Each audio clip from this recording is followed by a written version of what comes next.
네, 우리 함께 하나님 말씀 보겠습니다. 에스겔 37장 13절로 14절입니다. 함께 우리 두 절 말씀을 읽으실까요? 시작. 내가 너희 무덤을 열고 너희로 거기에서 나오게 한즉 너희는 내가 여호와인 줄을 알리라.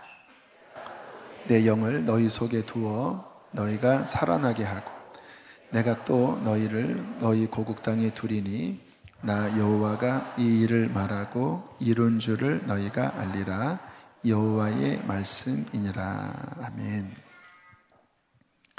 말씀드린 것처럼 성지순례를 좀 함께 나누겠는데 참 재미있는 것을 경험했습니다.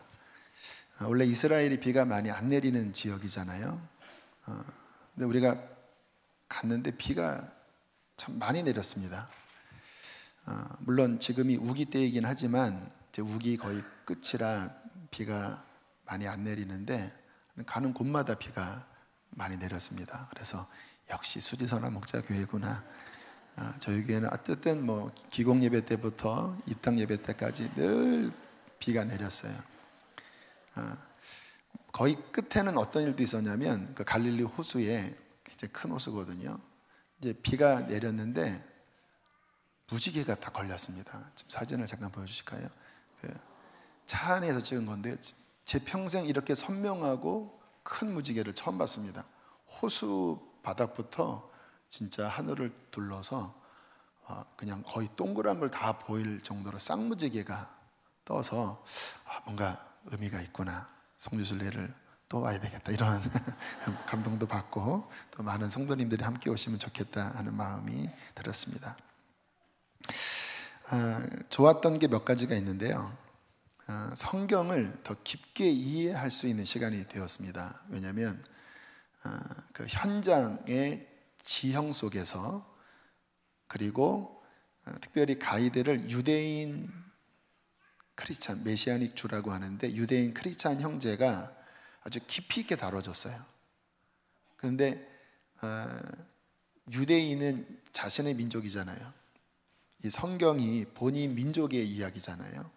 그러니까 유대인으로서 그 성경의 현장 안에서 하나님의 말씀의 의미를 풀어주는데 제대로 이해가 되더라고요. 우리는 대충 상상하잖아요. 뭐 예루살렘, 무슨 뭐 실로암, 뭐 베들레헴 그냥 상상만 하는데 그 현장에 가니까 왜 그랬는지가 더 깊이 이해가 되더라고요. 그래서 성경을 좀 더 깊게 이해하는 데 있어서 이번 성지순례가 굉장한 도움이 됐고 가이드하는 분의 어떤 가이드가 좀 탁월했습니다. 또 하나는 오늘 그 이야기를 좀 많이 다룰 텐데 요엘 형제인데 그 형제가 그러더라고요. 이 성지순례는 과거만의 이야기가 아니라는 거예요. 현재의 이야기도 된대요. 지금 하나님이 어떻게 일하고 계신지 이 땅 가운데 참 놀라운 일이 많았습니다. 또 이 땅은 앞으로 성경이 마지막 예언을 성취할 때 그 이스라엘 중심으로 마지막 하나님의 예언이 성취되잖아요. 그래서 과거뿐만 아니라 현재와 미래에 함께 하나님이 행하시는 일을 볼 수 있는 땅이다. 근데 정말 그곳에 가서 지금도 행하시는 하나님의 놀라운 일들을 보면서 참 가슴 벅찬 마음이 들었고 또 우리가 이스라엘을 어떻게 품어야 될지에 대한 그런 마음도 품게 되었습니다. 또 하나 좋았던 것은 궁금한 것들이 많았습니다. 특별히 찾아도 잘 답이 나오지 않는 어떤 궁금증들이 있었어요. 과연 이스라엘의 12지파는 지금도 보존되고 있는가? 이게 섞였잖아요. 그리고 디아스포라로 2000년 동안 열방에다 흩어졌는데 과연 지금도 자신의 지파가 존속되고 있을까? 그게 요한계시록 7장을 푸는 데 있어서 또 중요한 부분입니다. 그 요한계시록에 이스라엘 지파 중에 뭐 12만 뭐 이런 이야기들이 1만 2천 그런 게 나오잖아요. 그리고 주변에 있는 성경에 나오는 모압, 또 암몬, 에돔 이런 나라들이 있잖아요. 지금 또 그런 나라들이 존속하고 있나? 왜냐하면 성경에, 특별히 구약 성경에 그 땅 주변에 있는 민족들, 이집트는 지금도 있지만 아브라함의 혈통인 모압과 암몬, 그 룻의 자손들이잖아요. 이러한 족속들이 지금도 존속하는가? 근데 어디서도 속 시원하게 답을 들을 수 없었는데 우리 그 형제, 유대인 형제에게 질문을 했을 때 답을 잘 해주었습니다. 궁금하시죠? 감동되면 이야기하고 네, 이야기 좀 할 것 같아요. 그래서 그러한 좀 하나님이 주신 은혜들을 함께 나누면 성경뿐만 아니라 지금 하나님의 어떤 인도하심이 특별히 이스라엘을 중심으로 어떻게 이루어지고 있는지를 우리가 깨달을 수 있겠다 싶습니다. 가장 감명 깊었던 장소가 히스기야 터널이었습니다. 간 다음 날 방문을 하게 되었는데요. 성경에 이러한 말씀이 나옵니다. 역대하 32장 2절로 4절에 있는 말씀 우리 함께 읽어보실까요? 시작. 히스기야가 사내립이 예루살렘을 치러 온 것을 보고 그의 방백들과 용사들과 더불어 의논하고 성 밖에 모든 물 근원을 막고자 하매 그들이 돕더라. 이에 백성이 많이 모여 모든 물 근원과 땅으로 흘러 돌아가는 시내를 막고 이르되 어찌 아수르 왕들이 와서 많은 물을 얻게 하리요. 그 당시 세계를 제패했던 강대국인 아시리아, 아수르 아시리아, 모든 나라들을 다 먹어버렸고 북이스라엘 멸망시키고 또 유다도 거의 초토화시킨 다음에 마지막 왕의 도성인 예루살렘 앞까지 쳐들어오기 직전이었습니다. 그때 히스기야 왕의 시절이었는데 이런 생각을 한 거예요. 그 당시 전쟁은 워낙 이 예루살렘 성이 난공불락의 요새라 버틸 수는 있는데 물을 빼앗기면은 굶어 죽는 거예요. 목말라 죽는 거예요. 그런데 그 성 바로 밖에 기온샘이라고 하는 수원지가 있었습니다. 그러니까 적들이 와서 이 수원지를 딱 탈취하면 이스라엘은 이제 목마르게 되고 또 아수르는 물의 근원을 얻는 거니까 이제 히스기야 왕이 이렇게 이야기한 거예요. 이것을 막아버리고 이 물을 안쪽으로 끌어오게 하자. 자, 다음 한번 사진을 좀 보여주세요. 저 위쪽에 있는 그 S자의 맨 위쪽에 있는 게 기온샘이고 그리고 아래에 있는 게 실로암입니다. 실로암. 이 거리가 533m예요.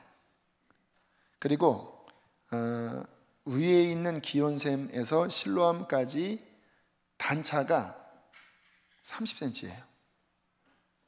그리고 어떻게 팠냐면 실로암에서부터 지하로 들어가서 안반을 뚫고 들어갔고요.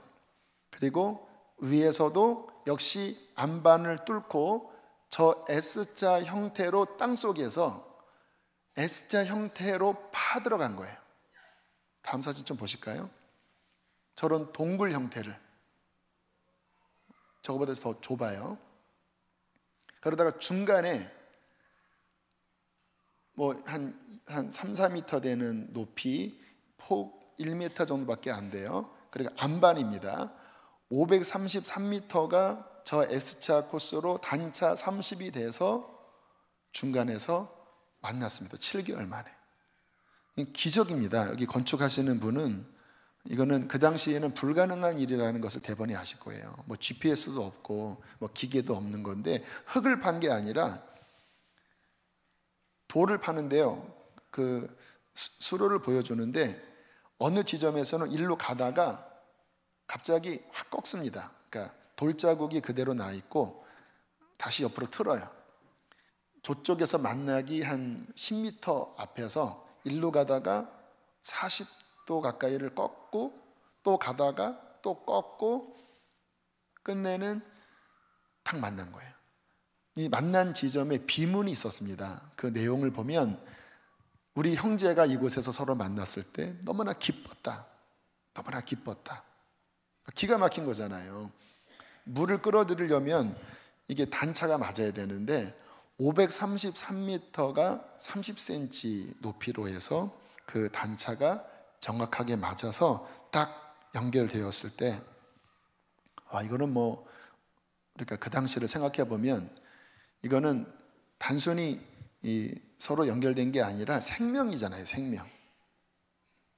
결국 이 작업을 성공했기 때문에 적의 침공을 받음에도 불구하고 이제 물을 그 예루살렘 안에 간직할 수가 있었거든요. 그런데 예루살렘 안에 그 히스기야 샘물이 터지는 곳이 실로암입니다. 실로암 잘 아시죠? 예수님께서 맹인의 눈을 뜨게 하시고 그때 진흙을 발라 실로암에 가서 시사로 한 그 못이에요. 그런데 요한복음 7장에 보면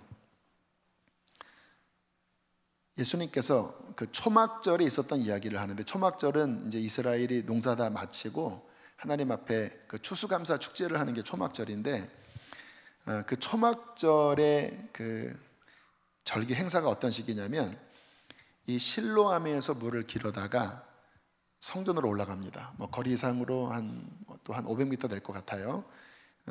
성전에 올라가서 제사장이 그 실로암 물을 제물에 뿌립니다. 그러면서 하나님 앞에 기도한대요. 주님, 올 한 해도 이렇게 비를 주셔서 풍작을 거두게 해주셨는데 하나님, 이 땅에 비를 내려주십시오. 히스기야 터널을 통해 연결된 그 수로, 그리고 그 물을 떠서 초막절 때 제단 위에 붓고 비를 내려달라고 제사장이 기도를 하잖아요. 근데 그때 주님께서 이렇게 말씀을 하셨습니다. 요한복음 7장 37절 39절 함께 읽겠습니다. 시작. 명절 끝날 곧 큰 날에 예수께서 서서 외쳐 이르시되 누구든지 목마르거든 내게로 와서 마시라. 나를 믿는 자는 성경의 이름과 같이 그 배에서 생수의 강이 흘러나오리라 하시니 이는 그를 믿는 자들이 받을 성령을 가리켜 말씀하신 것이라. 쭉 지금 머릿속에서 연결이 될 수 있으실 거예요. 히스기야의 그 기적과 같은 안반을 뚫은 그 수로, 거기서부터 나오는 실로암 물이 성소에 뿌려질 때 그 흐르는 물을 보시면서 주님이 이렇게 외치십니다. 누구든지 목마르거든 내게로 와서 마시라.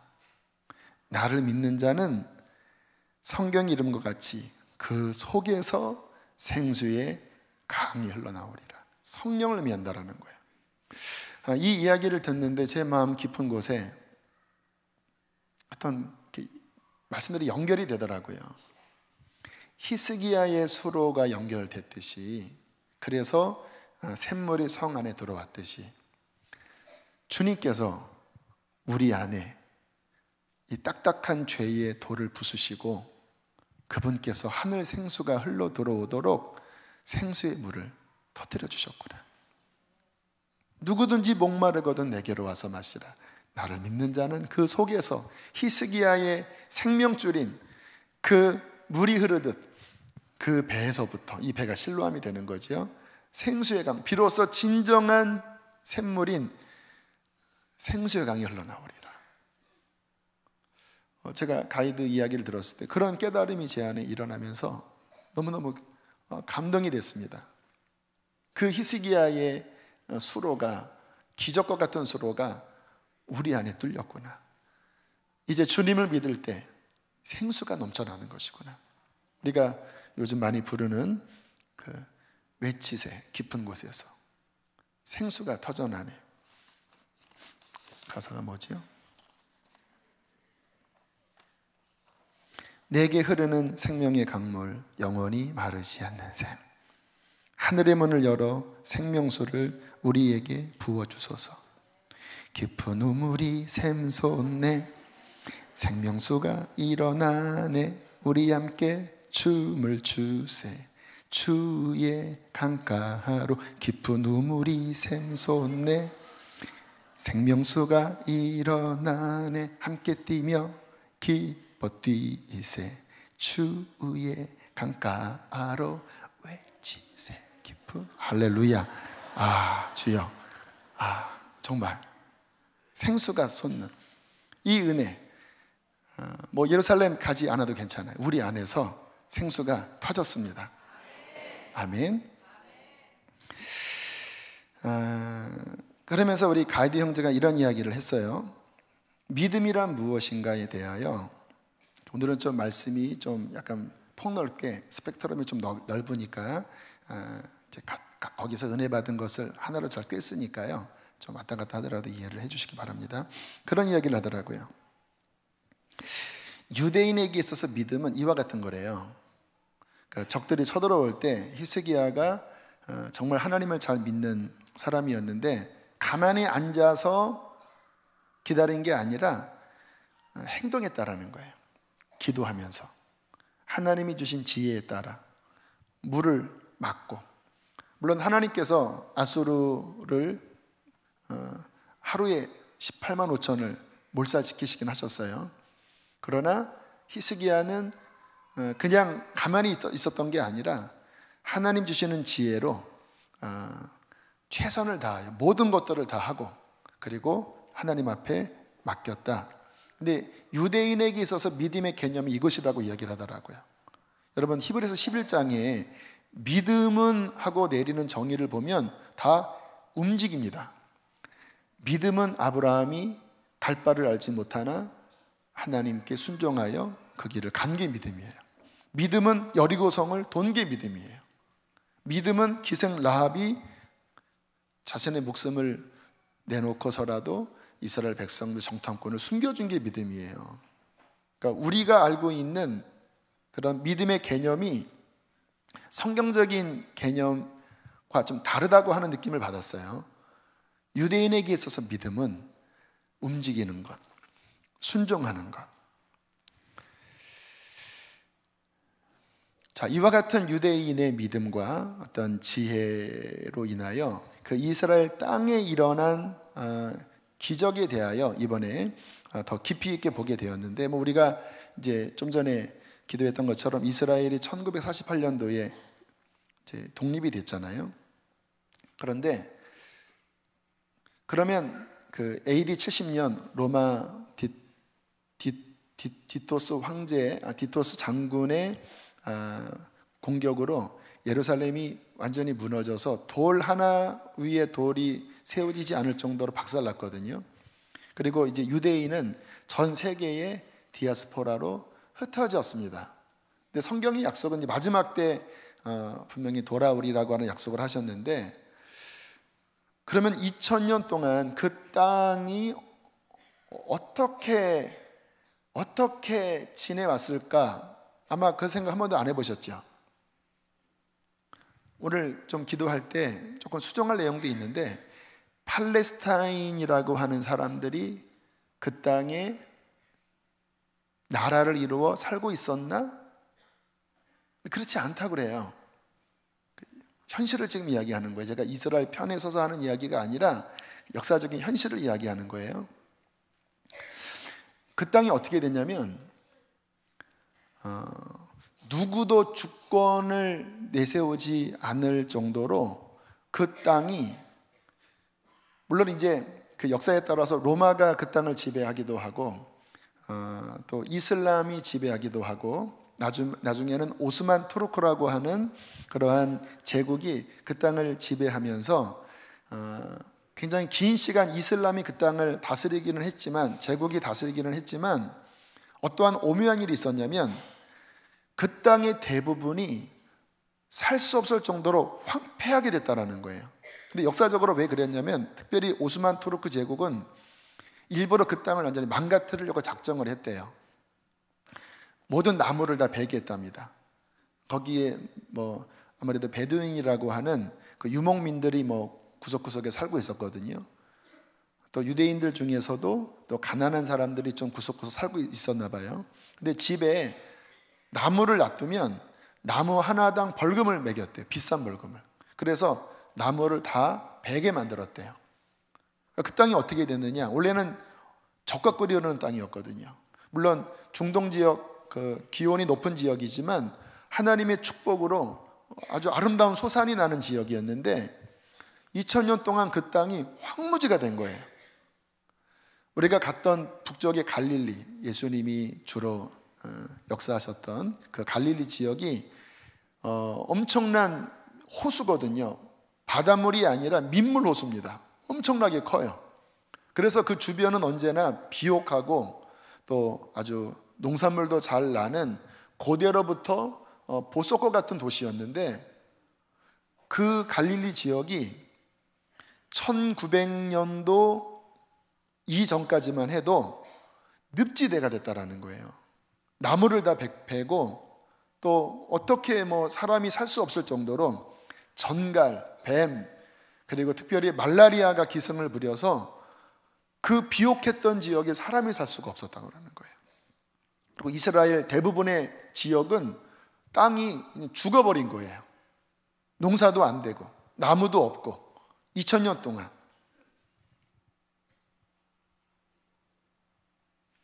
그런데 하나님의 섭리가 어떻게 이루어졌냐면요, 우리가 알고 있는 것처럼 이스라엘의 역사의 흐름은 그 성경에서 하나님이 이 전 인류의 역사를 끌어가는 좀 바로메타 역할을 합니다. 그래서 이스라엘의 흐름을 잘 보셔야 되는 게, 이스라엘의 역사의 흐름이 이 역사의 마지막 엔드타임 때 아주 중요한 표지판이에요. 성경에 이스라엘 백성들이 온 열방에 흩어지지만 끝날에 돌아온다고 말씀했거든요. 그게 오늘 본문의 말씀입니다. 우리 함께 37장 13, 14절 다시 한번 읽겠습니다. 시작. 내 백성들아, 내가 너희 무덤을 열고 너희로 거기에서 나오게 한즉 너희는 내가 여호와인 줄을 알리라. 내가 또 내 영을 너희 속에 두어 너희가 살아나게 하고 내가 또 너희를 너희 고국 땅에 두리니 나 여호와가 이 일을 말하고 이룬 줄을 너희가 알리라. 여호와의 말씀이니라. 이 말씀이 어디에 이렇게 써 있냐면, 홀로코스트 기념, 추모 기념 뮤지엄 나가는 출구, 그 나가는 쪽 그 기둥 상단에 이 말씀이 적혀 있더라고요. 홀로코스트 아시죠? 2차 세계대전 때 정말 무지막지한, 우리나라가 일제에 정말 엄청난 만행을 당해서 지금도 우리 위안부 우리 할머님들이 정말 너무 힘들어 하시는데, 이스라엘은 그 정도가 아닙니다. 정말 한 3-4시간 그 뮤지엄을 돌면서 직접 설명을 듣고 또 그 당시에 있었던 역사적인 자료들, 또 사진들을 봤는데, 그러니까 히틀러가 유럽 전역을 침공하고 제패하면서 히틀러의 전쟁이 2가지였대요. 세계 정복 전쟁 하나랑 이스라엘 말살 정책, 이 2가지가 히틀러의 아주 가장 중요한 자신의 목표였대요. 그래서 전쟁을 하면서 동시에 이 땅에 유대인은 한 명도 살려두면 안 된다. 그들은 인간 말종이다. 아니, 그들은 세상에서 사라져버려야 될 족속이다. 여러분, 역사상 이게 사탄의 역사입니다. 하나님의 이 약속을 사라지게 하려고 이 사탄이 자주 이런 일을 했어요. 에스더서에 보면 하만도 그러잖아요. 모르드게만 죽이지 말고 이 민족 전체를 죽여버려야 한다. 그 말은 뭐냐면, 이 민족 전체를 죽이면 메시아가 사라지잖아요, 구약 시절에는. 그리고 신약, 지금 우리 시절에는 이 민족이 사라지면 하나님의 약속이 끝나버리잖아요. 이게 마귀의 역사입니다. 그래서 악한 정권이 들어서면 이 이스라엘을 말살하려고 이 역사 내내, 유럽의 역사 내내, 때로는 교회까지도 그렇게 유대인들을 핍박을 했는데, 그 가장 피크 때가 언제냐? 2차 세계대전 때였다라는 거예요. 그런데 독일 사람만 유대인을 학살한 게 아니라 굉장히 많은 유럽에 있는 민족들이 유대인들을 미워했대요. 지금도 유대인을 싫어하는 사람들이 많습니다. 너무 좀 악착 같고. 그래서 정말 유럽 전역에서 더 이상 있을 데가 없었대요. 독일 패망 이후에도 우리가 생각할 때 독일이 패망했으니까 이제 유대인들은 자유로웠겠지. 그게 아니랍니다. 독일 패망 이후에 어느 유럽의 나라도 유대인을 받아줄 수가 없었대요, 정서적으로. 그래서 정말 성경적으로 완전 마른 뼈와 같은 모든 소망을 잃어버린 1100만, 그 당시에 그 유럽에 흩어져 있던 유대인 인구가 1100만이거든요. 그런데 2차 세계대전 때 600만 명이 죽은 거예요. 절반 이상이 죽은 거예요. 그래서 지금도 그 유대인들은 마음에 깊은 이 상처가 있다고 합니다. 그래서 유대인 중에 절반은 세큘라 유대인이라고 세속주의, 그러니까 하나님을 안 믿어요. 근데 깊이 들어가면 하나님을 안 믿는 게 아니라 너무나 깊은 상처가 있대요. 어떻게 하나님이 살아계시고 하나님이 사랑이시면 이렇게까지 죽게 하실 수 있냐고. 그래서 막 술을 마시고 텔아비브라고 하는 도시에서 막 마약을 하고 막 하나님 없다고 하고. 아무튼 1940년대 정말 유대인들이 갈 곳이 없는 거예요. 그때 성경이 에스겔 37장에 보면 우리의 뼈는 말랐고 우리의 소망은 멸절되었습니다 라고 하는 말씀이 나오잖아요. 근데 주님께서 뭐라고 말씀하십니까? 주의 음성이 선포될 때 마른 뼈가 서로 연결이 되고 그 위에 거죽이 덮이고 심줄이 일어나고 생기가 드러나면서 그들이 일어나잖아요. 그게 바로 이 말씀이에요. 그 뮤지엄 나올 때 이 말씀이 있더라고요. 내 백성들아, 내가 너희 무덤을 열고. 그 독립하기 전이 정말 무덤과 같은 상황이었거든요. 너희로 거기에서 나오게 한즉 너희는 내가 여호와인 줄을 알리라. 또 내가 또 내 영을 너희 속에 두어 너희가 살아나게 하고 내가 또 너희를 너희 고국 땅에 두리니 나 여호와가 이 일을 말하고 이룬 줄을 너희가 알리라. 여호와의 말씀이니라. 1900년도 초까지만 해도 기독교 신학에서, 특별히 성서 신학에서 이와 같은 말씀이 해석이 안 됐어요. 유대인들은 존속했지만 고국 땅에 둔다고 하는 이 예언은 너무나 이루어지기 힘든 예언이에요. 2000년 동안 흩어졌던 그 나라가 어떻게 독립이 됩니까?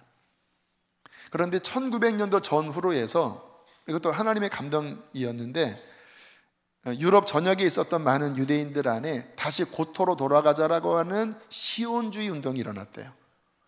우리가 결국 돌아가야 될 땅은 이스라엘이다, 예루살렘이다. 그런데 이미 유대인들은 유럽에서 정착을 잘 하고 있어서 경제적인 부분, 또 지성적인 부분, 굉장히 많은 철학자, 과학자, 또 경제, 유대인들이 이렇게 그 당시에도 권력을 잡고 있었는데,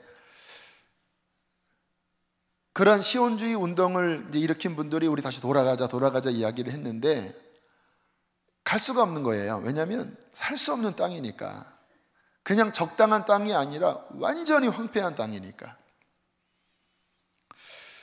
그런 가운데 2차 세계대전이 일어나고 더 이상 오갈 데 없는 상황이 되었을 때, 자기의 가족 중에 한 달이 건너서 학살 안 당한 사람이 없는 거예요. 전 인구의 절반 이상이 죽었으니까 어느 나라도 받아들이지 않고, 이 상황 가운데 그 시온주의 운동이 다시 한번 일어나면서 지금 우리가 갈 곳은 여기밖에 없다. 근데 그 당시 이제 유엔에서는 워낙 이 지역에 또 이제 여러 아랍 그 베두인들 이런 사람들이 또 곳곳에 있었거든요. 그러니까 나라를 이룬 것은, 팔레스타인 나라를 이룬 적은 없어요. 그런데 곳곳에 그냥 국적 없이 그냥 이렇게 있었던 사람들이 있었어요. 유대인들도 역시 이제 좀 돌아온 사람들도 있었고, 땅을 사서 돌아온 사람들도 있었고, 그때 유엔에서는 이곳에 이스라엘을 독립시키면 주변 중동 국가가 아무래도 들고 일어나니까 아프리카 어느 지역에 땅을 준다고 그랬대요. 그래서 많은 유대인들은 워낙 갈 곳이 없으니까 아프리카라도 우리 가자 그랬대요. 그러나 하나님의 약속을 믿는 사람들은 우리가 거할 곳은 여기밖에 없다. 우리는 이곳으로 가야 한다. 근데 참 그것도 그런 게, 그 당시에 영국이 전 세계를 제패하는 나라였잖아요. 2차 세계대전 승전국이 영국이잖아요. 근데 영국이 막강한 힘을 갖고 있었음에도 불구하고 이스라엘이 독립하는 것에 대해서 미온적이든지 반대 입장이었대요. 쉽지 않은 상황이었는데, 우리나라 1948년도 독립도 우리나라 그 독립되는 것도, 유엔에서 독립되는 것도 되게 신비한 일이거든요. 소련이 반대하면 안 되고 중국이 반대하면 안 되는데, 이게 묘하게 꼬이는 게 아니에요. 우리는 묘하게 잘 되면서 독립선언을 했는데, 이스라엘도 1948년도에 안 될 상황이었는데 묘하게 하나님이 역사하셔서 1948년 5월 14일에 독립을 선포하게 되는 거예요. 독립 선언한 다음 날부터 중동 전체가 일어납니다. 왜냐하면 이스라엘 싫어하거든요. 원수거든요. 중동 전체가 일어나서, 특별히 이집트가 그 당시에 강대국이었고 요르단이 강대국이었는데, 이제 우리는 받아들일 수 없다 해서 전쟁이 벌어지는데, 기이한 일이 벌어졌습니다. 여러분, 그러한 자료를 유튜브나 자료를 한번 찾아보세요. 이스라엘 중동 전쟁 쳐보면요, 전력상으로는 게임이 안 되는 상황이었대요. 왜냐하면 이 중동은 뒤에서 소련이 밀어줬다고 합니다. 그 당시에 구소련, 강력한 또 파워잖아요. 그리고 이미 주변 나라는 엄청난 무기들이 있어요. 근데 이스라엘은 정말 전 세계에서 쫓겨나서 가까스로, 그것도 불완전한 땅을 독립으로 인정받고, 그 당시에는 지금 같은 국경이 아니라 굉장히 부분만 허락된 그런 독립국가된 상황이에요. 그 당시에 인구가 몇백만, 100만이나 됐을까요? 지금은 한 800만이 되는데, 인구도 적었고 군사력도 별로 없는데 주변에서 쳐들어오니까 끝난 거지요. 폭격하면 강원도만한 땅 끝난 상황인데, 신기하게요, 제가 오늘 그 자료를, 여러 영상을 한번 살펴봤는데, 신기하게 전력상으로는 게임이 안 되는데, 이 이스라엘이 가서 쳐들어가면 얘네들이 손을 놓고 있는 거예요. 무기를 다 정렬해 놓고 다른 데서 손 놓고 파티하고 있어요. 우리는 이제 오늘이면 다 이긴다. 근데 그때 급습을 해서 그 이집트에 있는 엄청난 폭격기들을 다 폭파시켜요. 근데 만약에 그때 이집트가 주변의 아랍 국가에게 전보를 쳐서 지금 이스라엘이 쳐들어오니까 도와달라고 전보를 쳤으면, 그 당시 이스라엘의 폭격기는 열몇 대밖에 안 됐대요. 여기서 일어나면 끝나는 건데 이집트가 연락을 안 한대요. 지금 이것도 미스테리라고 합니다. 왜 연락을 안 했나?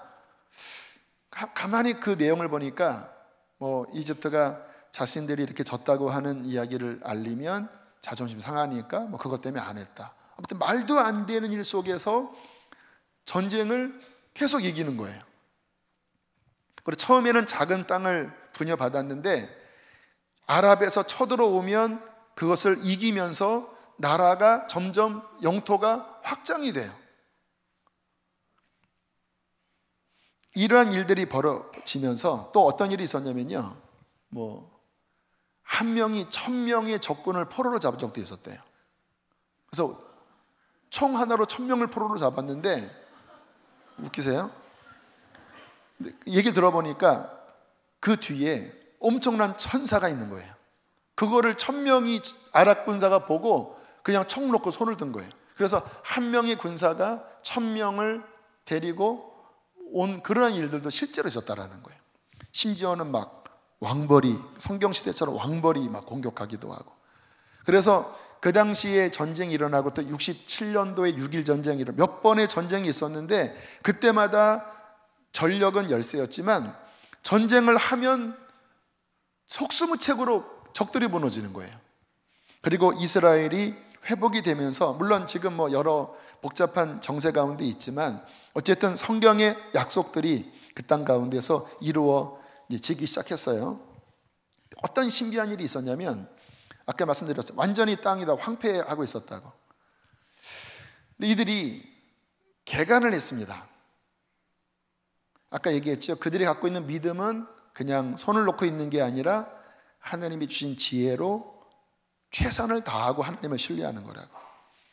완전히 황무한 땅이었는데 그들이 모여서 기도하고 그리고 땅을 개간을 하면 땅이 부활을 하기 시작했대요. 그리고 하나님이 주신 지혜로, 물이 절대적으로 부족하잖아요. 어떻게 물을 잘 활용을 해야 될까? 이들은 물을 90% 이상 재활용을 한대요. 여러분, 소변 본 물도 재활용을 한대요. 근데 그러한 물은 먹을 수 없잖아요. 그래서 어떻게 하냐면, 지금도 여러분 광교 그 호수공원 가면은 볼 수가 있는데, 그 자그마한 관 있죠. 그러니까 땅이나 그 농작물 사이에 작은 호수를 이렇게 연결을 해서 그 호수에서 작은 물방울이 이렇게 나오게 한답니다. 근데 보통 스프링클러는 그 물 손실이 90%래요. 다 그냥 이렇게 증발되든지 그냥 땅에 버려지는데, 이 작은 관 호수에서 컴퓨터 프로그램으로 그 식물의 가장 적절한 물의 양이 시간에 맞춰서 방울방울 나오면 거의 95% 활용된대요. 그러면서 그 땅이 살아나기 시작한 거예요. 황무했던 땅이, 처음에는 물론 힘들었지만 그 황무했던 땅이 아주 최상의 농작물이 나와서, 이스라엘 그 키부츠에서 나온 농작물은 유럽의 가장 고가라고 합니다. 왜냐하면 태양이 좋으니까 물만 잘 공급이 되면 최고가의 농작물이 나오기 시작했고, 또 북부 갈릴리 지역이 늪지대였다고 했잖아요. 늪지대만이 문제가 아니라 말라리아 때문에 많은 사람들이 죽어갔는데, 1900년도쯤에 그 유럽에서 어떠한 사람이 갈릴리 땅을 샀대요. 그 하나님의 감동을 받고. 그러니까 그 땅을 이미 소유하고 있었던 아랍 사람이 이거 완전 버릴 땅을 산다고 하니까 뭐 어이쿠나 하면서 아무튼 비싼 돈으로 샀다고 합니다. 그러니까 사진을 보니까 정말 황무지더라고요. 근데 그들이 그 갈릴리 땅을 개간하고 농작물을 이제 심기 시작했고, 또 말라리아에 대해서는, 이것도 제가 이번에 가서 처음 알았는데, 전 세계에서 가장 많이 죽는 질병 가운데 하나가 말라리아거든요. 그런데 말라리아 백신이 있습니다. 근데 말라리아 백신을 누가 개발한지 아세요? 유대인들이 개발했습니다. 언제? 그 갈릴리 지역을 연구하다가 이 말라리아가 해결이 안 되면 개간할 수 없는 것을 알고, 이것을 연구하다가 백신을 개발함으로 인하여 이 말라리아 퇴치에 또 큰 공을 세운 거예요. 어쨌든 그래서 다시 갈릴리가 2000년 전처럼 회복이 됐습니다. 지금 갈릴리 가면요 정말 풍요로워요. 거기에 베드로 고기도 있고, 베드로 고기가 아니라 베드로가 잡았다고 추정하는 아무튼 먹음직스러운 고기가 있습니다. 회복이 됐어요. 그 땅이. 땅만 회복이 된 게 아니라 언어까지 회복이 됐습니다. 이스라엘이 언어, 민족이 히브리어를 잃어버렸거든요. 그냥 성경에 나와 있는 이 고어만 있었지 통영어, 국어는 더 이상 히브리어가 아니었어요. 그런데 이스라엘 독립하기 얼마 전에 어떤 사람이 그 고어를 가지고 말을 만들어서 히브리어를 부활시켰습니다. 그래서 히브리어를 이야기해요. 이런 이야기 들으면 왜 남의 민족 이야기하나? 근데 이게 남의 민족 이야기가 아니라 하나님의 약속이 우리가 사는 이 시대에 그 약속이 지금 어떻게 성취되어져 가고 있는가? 그 하나님의 신실하심 뿐만 아니라 하나님의 마지막 엔드타임이 지금 우리 눈에 보이는 이 현장 안에서 이루어져 가고 있다는 것입니다. 성경의 마지막 예언은 무엇이지요?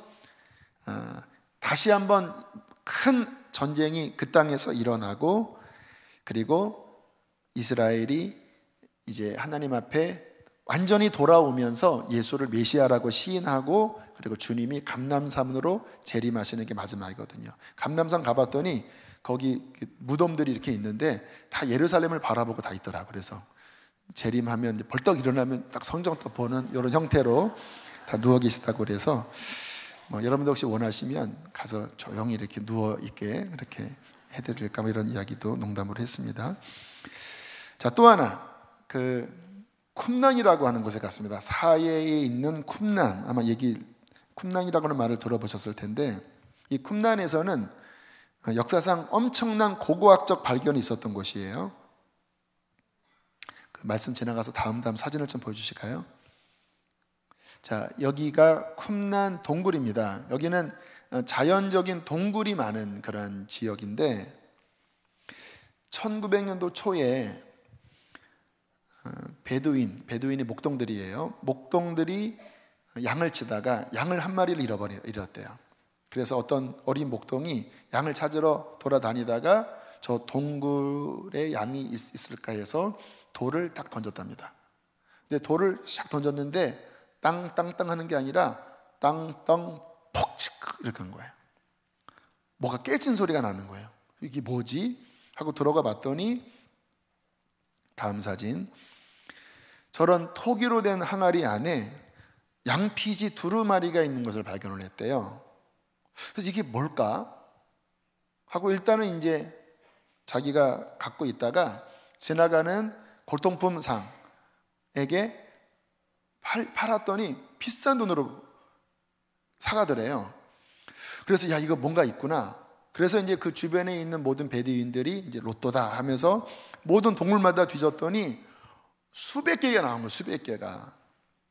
이게 뭔가 봤더니요, 2000년 전 예수님 당시에 SNF라고 하는 수도 공동체가 있었습니다. 예수님 믿는 자들은 아니었고 세례 요한과 같은 광야에서 그 주님 오심을 기다리는 그러한 공동체가 있었는데 그들이 했던 일이 성경 필사였대요.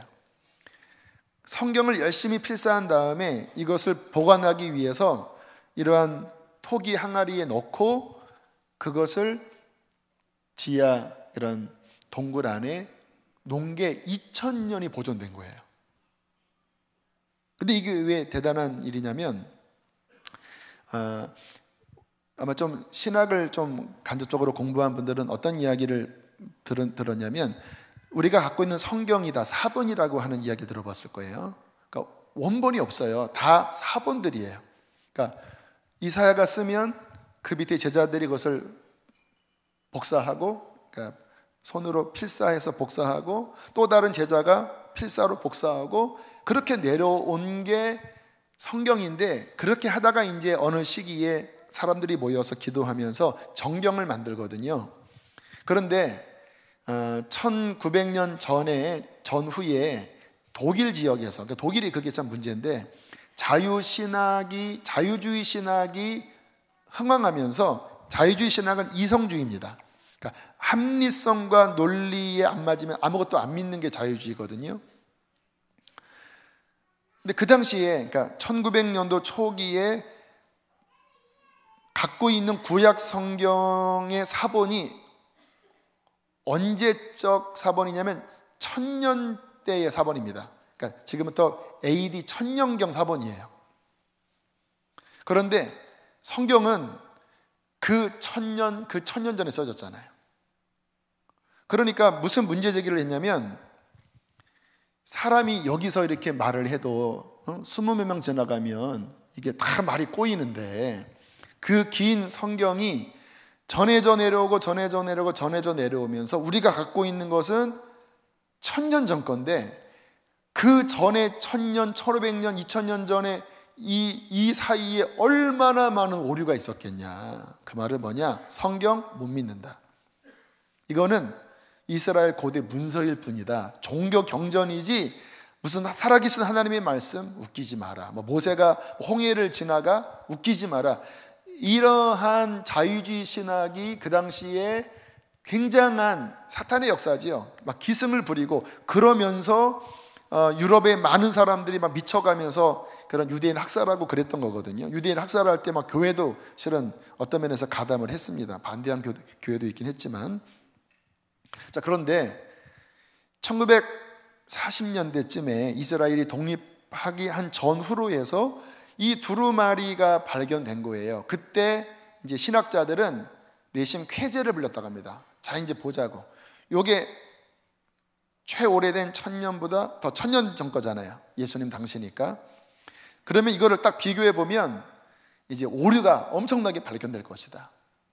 그리고 이것을 좀 전에 그림처럼 서로 이렇게 붙여서 비교를 해봤더니요, 거의 같은 거예요. 거의 좀 토시하나 이렇게 나는 너를 사랑해 하더니 사롱해 이렇게 전혀 의미에는 상관이 없는 그 정도의 가끔 틀린 거는 있는데 전체의 문맥, 흐름, 모든 것들이 거의 완벽하게 보존되어 있는 것을 보고 입이 봉해진 거예요.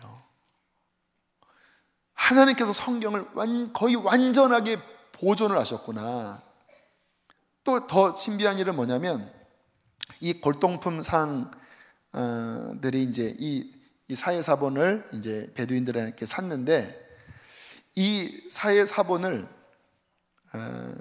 47년인가 8년 11월 며칠에 히브리 대학에 있는 한 교수가 처음으로, 이제 이스라엘 독립하는 그때 처음으로 이 사본을 받은 날, 그날 유엔에서 이스라엘의 독립을 선언했는데요, 그 받은 사본이 이사야서래요.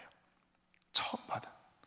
근데 이사야서가 아까 제가 말씀드렸던 여인이 젖 먹는 아이를 잊을지라도 나는 너를 잊지 않을 것이다. 내가 너를 손바닥에 새겼다. 그러니까 이스라엘을 회복시키겠다고 하는 가장 많은 예언이 담긴 그 선지서가 이사야서거든요.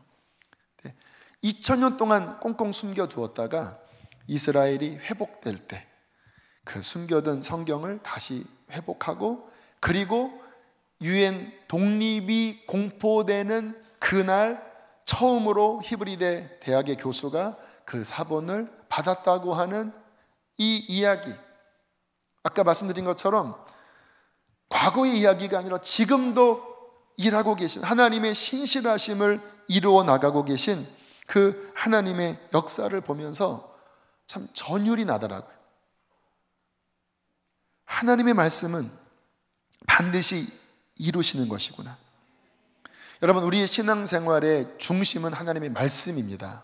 그리고 말씀을 내 위주로, 내 중심으로, 여러분 제가 이런 이야기를 하면 어떤 분들은 좀 낯설 거예요.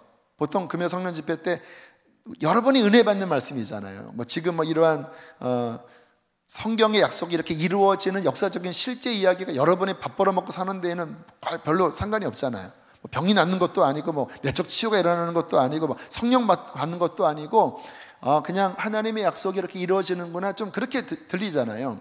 제가 무슨 말씀을 드리는 거냐면, 우리의 신앙생활은 물론 나의 어떠한 레마의 말씀도 중요하지만 하나님의 신실한 원래의 그 말씀이 우리 안에 깨달아지고, 우리의 기도는 그 하나님의 뜻이 이 땅 가운데서 이루어지도록 함께 그분의 뜻을 위해서 기도하고, 그분의 아름다운 뜻에 우리가 기도로든 선교로든 동참하는 신앙이 온전한 신앙이라는 거예요.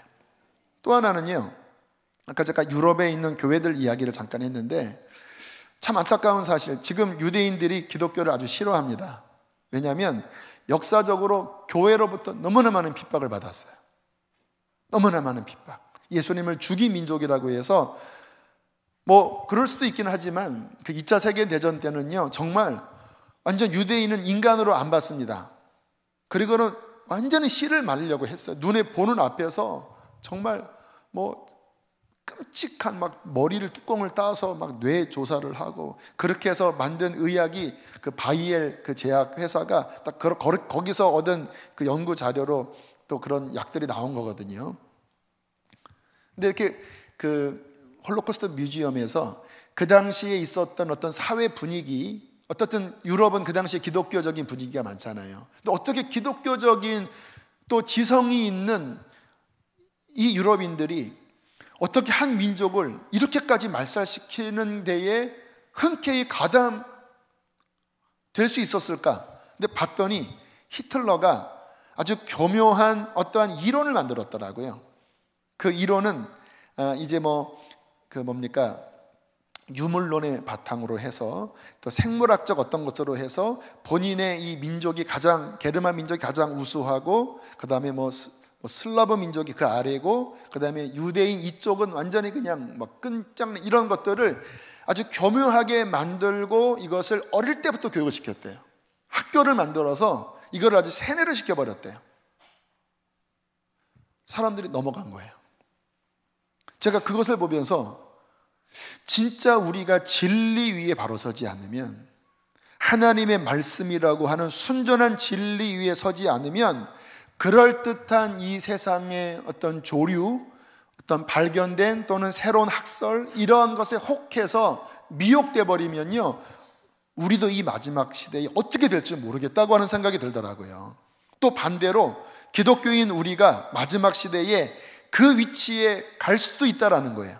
마지막 시대에 적그리스도가 전 세계를 지배하면 기독교인들을 동일하게 핍박하거든요. 지금도 중국이나 뭐 이런 데는 기독교인들 엄청나게 지금 막 몰아세우고 있고 선교사님들 막 쫓아내고 있습니다. 기발한 것들을 만들어서 막 기독교를 지금 무너뜨리고 있잖아요. 하나님의 말씀 위에 진리를 분별하는 이 훈련이 우리에게 돼서 온전한 진리 위에 설 때에 우리는 이 마지막 때에 바르게 신앙생활을 할 수 있다라고 믿습니다. 자, 마지막 좀 나누면요, 일부분만 나눴습니다. 나머지는 직접 가서 보세요. 예배에 대한 부분을 좀 나눌게요. 가서 몇 군데서 예배를 드렸습니다. 예루살렘 이제 성전산을 바라보면서 이쪽 감람산에서, 그림 안 그려지시죠? 가보세요. 어쨌든 거기서 이제 우리 함께 팀원들이 그 크신 하나님의 사랑 그 찬양을 했고요. 베들레헴, 예수님이 탄생된 그 베들레헴 앞에 그 목자들이 있을 것이라고 추정되었던, 왜냐하면 이렇게 지형적으로 베들레헴과 광야가 이렇게 경계선이 있더라고요. 근데 유대인들이 그 광야에서 목축을 했는데 곧쯤 이겠더라, 곧쯤. 근데 그 높은 곳에 올라가서 거기서 저들밖에 한밤중에 하면서 찬양을 드리는데 너무 막 하나님 임재가 있더라고요. 그리고 광야에서, 그리고 갈릴리 호수에서, 엔게디, 밑에 엔게디 말고 그쪽 엔게디에서 찬양을 드리는데, 선교사님이 그런 이야기를 하더라고요. 참 이상한 게 이 이스라엘 지역에 성경에서 중요한 지역마다 이슬람 세력들이 다 잡고 있대요.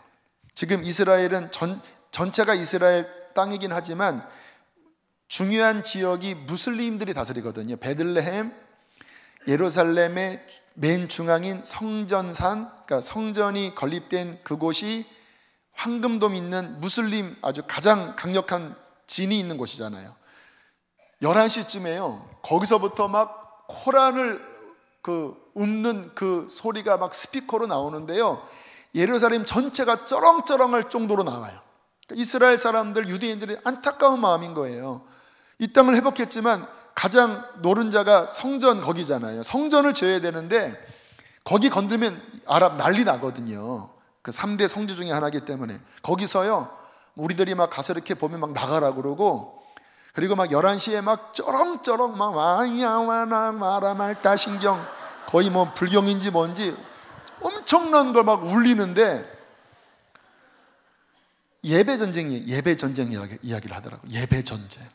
사탄이 중요한 요지마다 하나님을 예배하지 못하도록 그렇게 것을 꽉 묶고 있는 상황이라는 거예요. 제가 몇 번 이 말씀을 드렸는데, 아브라함이 처음 가나안 땅을 밟았을 때 전략적으로 중요한 곳을 밟습니다. 헤브론, 세겜, 베델, 마지막 모리아산이 성전이 있는 그곳이거든요. 근데 아브라함이 가는 곳마다 뭐를 했죠? 단을 쌓고 예배를 했어요. 무슨 의미일까요? 이 땅이 하나님의 땅임을 선포한 영적 행위였어요. 물론 아브라함 시절에는 그 땅을 유업으로 받지 못했지만 결국 그 후대에 가서 이제 모세 시대, 여호수아 시대까지 가보면 결국 아브라함이 예배했던 그 지역이 이스라엘의 가장 중요한 지역들이 됩니다. 그래서 어떤 분은 이 아브라함이 미리 영적 청소를 하는 것이다, 하늘문을 열고. 그런데 지금 이제 이스라엘은 회복됐지만 아직 예수님 믿지 않고, 그러나 중요한 지역마다 사탄이 아직 잡고 있는 거예요. 예배 전쟁. 그래서 우리가 가서 했던 일 가운데 하나는 그곳에서 하나님을 예배하는 것이었습니다. 지난번 LW 워십 때 그 청년들이 막 가서 예배할 때 전도하지 않고 우리가 예배하는 것은 문제 없다 그랬잖아요. 그래서 그곳에서 찬양했습니다. 근데 우리 이제 어르신들이 많아서 막 뛰는 찬양은 안 하고 저로 약간 이제 은혜 찬양을 불렀는데, 찬송가나 어쨌든 예배 드릴 때 하나님의 기름 부으심, 하나님의 인재하심이 느껴졌어요. 그러면서 제 안에 깊은 소원이 일어났습니다. 근데 오늘 우리 앞에 나온 우리 청소년들 또 우리 젊은이들 보면서 그 부분이 더 분명해졌는데요, 이 말씀 마무리로 갑니다. 성경의 마지막 약속이 뭔지 아세요? 두 가지입니다. 모든 민족에게 복음이 전파될 것이다. 또 하나, 나의 아픈 손가락인, 내가 비록 징계해서 온 세계에 흩어버렸지만 그러나 내 백성을 다시 회복해서 그들이 예수 그리스도를 구조로 믿게 하고, 그리고 유대인과 이방인이 한 세 사람을 이루어 하나님 아버지께 나아가는 그 하나님의 역사의 회복을 내가 마지막 끝에 다 이룰 것이다. 할렐루야. 우리는 그 끝 지점에 와 있어요. 이미 모든 민족은 아니지만 굉장히 많은 민족에게 복음이 전파되고 있고요. 이스라엘이 이렇게 지금 독립했고요. 아직 주님을 믿지 않지만 우리가 할 일이 무엇일까요? 바로 이 마지막 하나님의 역사의 마침표를, 그분의 뜻이 하늘에서 이루어진 것처럼 이 땅에서 온전히 이루어지도록 그 하나님의 일에 우리가 동참할 때 온 열방의 복음을 들고 나가는 것입니다. 온 열방의 예배자로 나가는 거예요. 제가 거기서 우리 교회 젊은이 교회 청년 담당 우리 청년 선교 담당 형제한테 제가 이러한 문구를 보냈어요. 온 열방으로 예배하게 하라. 온 열방, 영어 좀 생각이 안 나는데요. Let all nation worship. 아무튼 모든 열방으로 예배하게 하라. 머릿속에 그래, 우리들이 온 열방에 나아가서 하나님이 마지막 회복시키고 계신 이 땅 가운데도 와서 우리 청년들이, 죄송합니다, 우리 어른들도 포함돼서 또 우리 청소년들, 앞에 나온 청소년들, 온 열방에 가서, 특별히 우리 젊은 사람들은요, 그 이스라엘 트레킹 코스가 있대요. 중요한 지역마다 텐트 치고 거기서 예배하고 기타 치고 하는 그런 코스도 있대요. 그래서 여기도 좀 와봐야 되겠다. 할렐루야. 어른들도 받아들인다라니까요. 어쨌든 그 땅을 밟으면서 예배, 온 열방이 예배하게 하라. 이게 이번 젊은이 교회 선교 주제예요. 그런 마음을 먹고 왔는데 교회 예배가 한 단계 문이 열려 있는 상황이에요. 지금 아시죠? 제가 없는데 더 잘 되고 있어요. 할렐루야. 젊은이 교회도 그렇지만 청소년 이번에 수련회가 아주 좋았다고 얘기 들었어요. 근데 아이들이 이렇게 나오는 게, 여러분, 절대 그냥 안 돼요. 그리고 그냥 분위기가 그래서 그게 아닙니다. 이 교회 전반적인 흐름 안에 지금 주님께서 예배의 문을 열고 계십니다. 왜요? 우리 좋으라고? 아니에요. 열방을 향해 나가라. 열방이 춤추게 하라. 열방이 예배하게 하라. 특별히 이스라엘, 그 땅 하나님께 경배하고 주님을 믿지 않은 그곳에서 우리 젊은이들이 그곳에서 뛰고 외치네 깊은 곳에서 하면서 막 생수의 강이 흐르는 막 찬양을 부르고, 우리가 막 좋게 찬양 부르는데 누가 뭐라고 하겠습니까? 예배문이 활짝 열릴 때, 예배의 전쟁, 아직 많은 지역에 예배문이 닫혀 있지만 하나님의 사람들이 그곳에 가서 기뻐 뛰며 찬양하고 하늘문을 열 때에 하나님의 뜻이 이 땅 가운데 더 분명하고 풍성하고 확실하게 이루어질 것입니다. 성지순례는 그와 같은 여정이에요. 단순한 어떠한 과거의 유적을 보는 것이 아니라 지금도 역사하시는, 앞으로도 역사하실 그 하나님의 대열에 우리가 함께 참여하면서 생수의 강을 열방에 흘려보내는 우리 교회, 특별히 다음 세대가 되기를 주의 이름으로 축복합니다. 우리 함께 이 시간 찬양하겠습니다.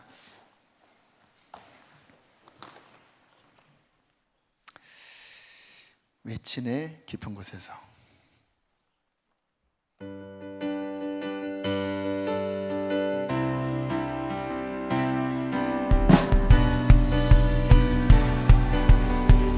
불을 이렇게만 꺼주시고요. 흐르는 생명의 강물 영원히 마르지 않는 새. 예수님께서 이 문을 열어주셨습니다. 하늘의 문을 열어 생명 수를 우리에게 부어주소서. 깊은 우물이 샘솟네 생명수가 일어나네 우리 함께 춤을 추세 주의 강가로 깊은 우물이 샘솟네 생명수가 일어나네 우리 뛰며 기뻐 뛰세 주의 강가로 외치네 깊은 곳에서 외치네 깊은 곳에서 외치네 예수님의 그 이름을 외치네 깊은 곳에서 외치네 깊은 곳에서 외치네 예수님의 그 이름을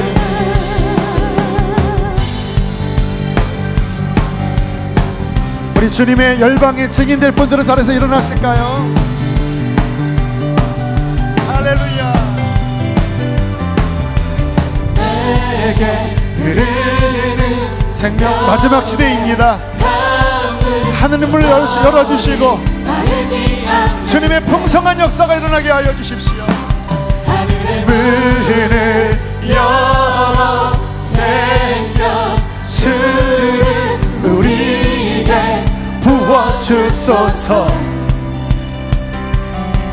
깊은 우물이 샘솟네 생명수가 일어나네 우리 함께 춤을 추세 주의 강가로 깊은 우물이 샘솟네 생명수가 일어나네 함께 뛰며 기뻐 뛰세 주의 강가로 외치네 깊은 곳에서 외치네 깊은 곳에서 외치네 예수님의 그 이름을 외치네 깊은 곳에서 외치네 깊은 곳에서 외치네 예수님의 그 이름을 주님의 이름 외치면서 주께 나가리 주님의 이름 외치면서 주를 따르리 주님의 이름 외치면서 주께 나가리 주님의 이름 외치면서 주를 따르리